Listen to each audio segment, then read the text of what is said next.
Edson Fachin é o ministro mais recente do Supremo Tribunal Federal. Sua indicação pela presidente Dilma Rousseff causou uma forte polêmica no Congresso e talvez a sabatina mais controversa que lá ocorreu. Ministro, nessa sabatina foi colocado muito que o senhor era a favor da liberação da maconha, do casamento gay. Afinal, como pensa Luiz Edson Fachin? Em primeiro lugar, me permita dizer que eu saí da sabatina e desse procedimento no âmbito do Senado Federal com uma percepção extremamente positiva e muito mais positiva do que a que tinha como professor e como cidadão do próprio Senado Federal. Eu sempre defendi que o Senado cumprisse bem a sua tarefa de inquirir os indicados para as Cortes Supremas. E, no meu caso específico, por diversas circunstâncias, no meu modo de ver, o Senado realizou bem esse seu papel. Não há membro do Senado, quer da Comissão de Constituição e Justiça diretamente, quer mesmo dos 81 senadores, que não tenha tido a oportunidade de indicar pontos de vista e suscitar controvérsias, como essa, que acaba de referir em relação a temas que são polêmicos da sociedade. E, como acadêmico, como cidadão, eu nunca me furtei a essas polêmicas, ao contrário, participei delas, participei de muitos debates sobre as questões atinentes à regulação da família, a compreensão do que é família numa sociedade plural como a brasileira, a questão atinente a esse flagelo que diz respeito às drogas e que resposta dar. E, portanto, nessa medida, entendo que foi um processo interessante e que suscitou controvérsia, e isso, de algum modo, contribuiu para que hoje pudéssemos estar na Suprema Corte. Ministro, que papel pode ter o Supremo diante dessa disputa, desse conflito entre legislativo e executivo? Nessa tripartição dos poderes em que o cenário da República e da Federação Brasileira se apresenta, quer na organização da Constituição, quer na prática cotidiana, em momentos de turbulência, o Poder Judiciário precisa estar guiado por duas diretrizes fundamentais. A primeira delas é de serenidade, ou seja, não é o Judiciário o ator principal dessa espacialidade, que é fundamentalmente uma espacialidade da política e do debate econômico. O Poder Judiciário é um ator que se apresenta nesse palco com firmeza e com serenidade, quando chamado a equilibrar essa relação de forças. E há diversos exemplos em que isso, de fato, tem ocorrido e tem se passado. Portanto, entendo que o Judiciário deve ter um protagonismo contido, quiçá, quem sabe até mesmo, num papel de moderação para que esse equilíbrio de forças se dê. Ministro, impeachment é golpe ou saída constitucional? O impedimento de um presidente da República é uma circunstância prevista na Constituição brasileira e, portanto, todos os mecanismos que estão na ambiência da Constituição compõem a vida democrática. Enfrentar a discussão do impedimento, enfrentar até mesmo um pedido de impedimento, responder às acusações feitas e, obviamente, colocar-se diante dessa resposta para a procedência ou não dessas acusações, em meu modo de ver, está na moldura do Estado Democrático de Direito. Portanto, nesta medida, não há aí, no meu modo de entender, ao ser suscitada esta matéria, nenhum golpismo dentro dos mecanismos que a Constituição sustenta. Evidentemente que a sustentação pode advir de argumentos que se sustentam, ou essa sustentação pode advir de argumentos que não se mantêm em pé. E aí é possível, no plano da espacialidade de um debate político, dizer que se está utilizando um instrumento legítimo, em abstrato, para eventualmente fins ilegítimos do ponto de vista concreto. Mas isso é um debate que também faz parte da política. Portanto, como instrumento que pertence à Constituição, o impedimento é um instrumento que pertence à vida democrática de um país. A Operação Lava Jato pode se tornar um marco para o judiciário brasileiro? Em que sentido? Uma operação como essa representa vários fatores extremamente positivos. Dentre eles, o compromisso que tem não apenas o Poder Judiciário, mas a sociedade brasileira como um todo, de não admitir a corrupção em qualquer de suas formas e em qualquer grau. Esse, portanto, é um momento ético extremamente importante, em que o Poder Judiciário dialoga com as aspirações da sociedade e dá uma resposta com celeridade e com eficácia. Um segundo elemento positivo que eu vejo também nessa medida é que se percebe que os destinatários da atividade punitiva do Estado, dessa atividade legitimamente punitiva do Estado, não estão diferenciados pelos seus estratos sociais, o que é um outro elemento de identificação do Poder Judiciário com a sociedade. E é claro, todavia, que a experiência que deve derivar de circunstâncias como essa, não só no presente, mas para o futuro, é que haja não apenas uma mudança em relação a esses fatos especificamente, a um conjunto de empresas, empreendimentos ou de circunstâncias da administração pública, mas que isso seja introjetado com uma cultura ética da administração pública, porque a mudança mais importante que se dá não é a mudança no caso concreto, é a mudança na cultura, em que nós introjetamos como cidadãos e como membros da vida pública uma mudança de comportamento.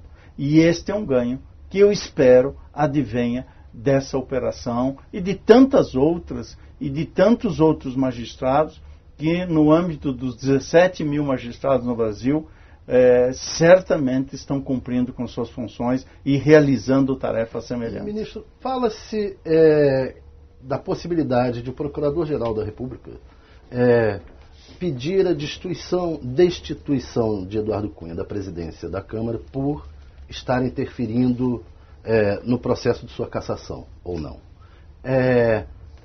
Isso é legal, constitucionalmente, e não seria uma interferência de um poder no outro? Posso me referir aos limites e possibilidades que vejo no ambiente do Supremo Tribunal sobre esta matéria. O que vejo é que o Supremo Tribunal Federal, num dado momento, poderá ser chamado a decidir se aceita ou não a denúncia formulada contra o presidente da Câmara dos Deputados e, eventualmente, numa dimensão hipotética, não me refiro nem mesmo a este caso para não emitir nenhum pré-julgamento, mas me referindo em tese ao que a Constituição prevê e, portanto, tomando por hipótese se o Supremo acolher a denúncia, isso significa transformar aquele que está sendo investigado em acusado e, portanto, já há um juízo preliminar de procedência dos indícios que compõem a denúncia. E essa denúncia poderá, mais adiante, tornar-se em sentença de condenação ou não. Portanto, o que daí emerge é vertido na seguinte pergunta: quais são as consequências de um acolhimento da denúncia que, eventualmente, o Supremo pode ocorrer, em alguma circunstância ou caso, diante de imputações que são feitas ao presidente da Câmara. Isso retira, do ponto de vista jurídico, as condições para que ele continue presidindo aquela casa e, portanto, tendo a proeminência nas relações de poder que ele tem. Essa é uma resposta que, no meu modo de ver, é menos jurídica e mais certamente da espacialidade do próprio Poder Legislativo. O Supremo, nesses casos, cumpre a sua função. Dirá, aceito ou não aceito a denúncia. Aceita a denúncia, procederá à instrução criminal e, ao final, promoverá uma sentença de absolvição ou de condenação.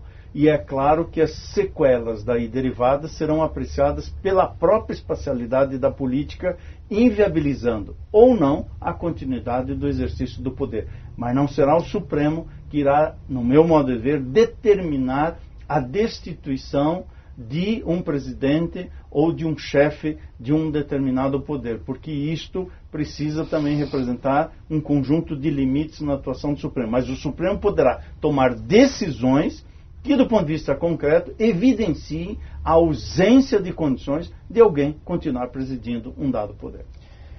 No processo do Mensalão, muitas pessoas foram condenadas a partir de uma visão da teoria do domínio do fato. O senhor concorda com essa tese de domínio do fato? O senhor acha que o Supremo pode ter mudado de opinião em relação a esse conceito? O fato da ação penal 470 já ter sido julgada e as sanções penais ali impostas estarem sendo cumpridas já revela uma orientação que o Supremo tomou nesta matéria. As eventuais revisões criminais que serão apreciadas eventualmente pelo Supremo Tribunal Federal poderá, em dadas circunstâncias, gerar um novo debate sobre o sentido e o alcance de dimensões teóricas como essa. Mas eu acredito que o que o Supremo tinha a responder sobre a incidência da teoria do domínio do fato no caso concreto, o Supremo fez naquele momento. E olhar com olhos de hoje o julgamento de ontem acaba, na verdade, sendo uma certa descontextualização histórica, a meu modo de ver, fazer um juízo de valor sobre aquilo que se passou. Se este tema voltar ao plenário do Supremo, quer na ambiência de uma revisão criminal, ou quer em outro fato, o Supremo poderá, eventualmente, confirmar aquela percepção que deu, fazendo uma interpretação da teoria do domínio do fato, ou poderá, eventualmente, fazer uma correção hermenêutica para ser, quem sabe, mais simetricamente correspondente à formulação originária do domínio do fato, que poderia, em tese, não ter gerado as consequências que gerou. Mas isso é um juízo hipotético. Olhar hoje o fato de ontem, no meu modo de ver, seria uma descontextualização. Mas o senhor, como jurista, o que o senhor acha da teoria do domínio do fato? A teoria do domínio do fato é uma construção de uma mente germânica brilhante que levou em conta circunstâncias históricas na sua origem da formulação teórica relativamente diversas, para não dizer bem diversas, do que nós vivenciamos. A teoria do domínio do fato foi uma teoria basicamente inspirada numa leitura histórico-jurídica dos fatos que a Alemanha nazista vivenciou.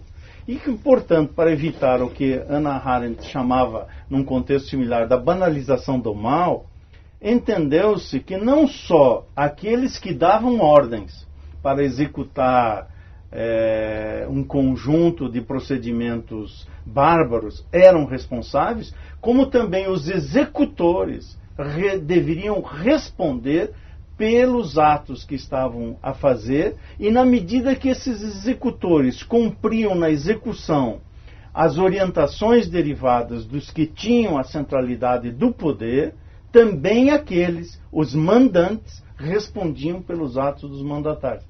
É nesse contexto que nasce a ideia de que um domínio de um dado fato implica em corresponsabilidade. E é essa dimensão originária que precisa saber se é uma moldura que cabe... Eu posso entender, por isso tudo que o senhor está dizendo, que o senhor não gosta muito da teoria do domínio do fato. Eu diria, assim, que ela tem uma formulação historicamente contextualizada. E a transposição de formulações, às vezes, implica num certo colonialismo cultural. E é preciso saber que entre o Brasil e a Europa tem não apenas um oceano, mas tem um conjunto de diferenças culturais e históricas. Agora, o que é bom e o que contribui, evidentemente que nós devemos não só importar, como trabalhar, melhorar, afinal de contas, nós dialogamos com o mundo. Mas é preciso ter limites nesse tipo de importação cultural. Ministro, está no Senado para ser votado uma lei antiterror, que basicamente ela procura atender às operações de lavagem de dinheiro e combate à corrupção a nível internacional, onde o Brasil é um signatário de um acordo. Só que essa lei ela acaba interferindo na vida social do país, porque o Brasil passará a ter uma lei antiterror num país que não tem terrorismo. Né? Há juristas que já estão preocupados com a aplicação dessa lei, porque a nossa polícia não está preparada para isso. Como é que o senhor vê a aprovação dessa lei? Sobre esse tema, me permite dizer duas coisas. A primeira das coisas é que, como se trata de um tema ainda na ambiência legislativa, que poderá ter no futuro algum questionamento que venha residir no Supremo Tribunal Federal, não vou adentrar no âmago da questão do projeto em si. A segunda coisa que eu diria é sobre a questão do terrorismo de um modo geral. O que não raro se almeja, diante de certos fatos impactantes, como são os recentes acontecimentos na área do terror, é que o Estado, o governo, ou seja, a administração pública de um modo geral, e os poderes constituídos, dentre eles o Poder Legislativo, procuram dar respostas a esses fatos. E uma das formas de responder aos fatos é a produção legislativa. O problema é que às vezes a produção legislativa é uma resposta que vem ou precocemente por ausência de um debate mais amadurecido na sociedade, ou às vezes até mesmo tardiamente. Ou seja, o Poder Legislativo às vezes pode operar por uma certa hemorragia legislativa, imaginando que aos fatos se responde com leis, ou uma certa inércia de não responder com celeridade a certos fatos. Portanto, é compreensível que para achar um equilíbrio entre essas duas vertentes, o Legislativo queira comparecer nessa arena e ofertar a sua resposta. Eu, pessoalmente, como cidadão, prefiro seguramente um amadurecimento do debate para evidenciar que as respostas repressivas nem sempre são o melhor caminho para responder a atividades de violência. A violência, de um modo geral, precisa, claro, responder-se com a força, mas a melhor força do argumento é o argumento da paz, da tranquilidade e da serenidade. E isso não se constrói com respostas somente repressivas. Ministro Fachin, muito obrigado pela sua entrevista. Obrigado, Ivani Bortô, repórter do Fato Online e da Coluna do Fato. Seja bem informado, seja Fato Online.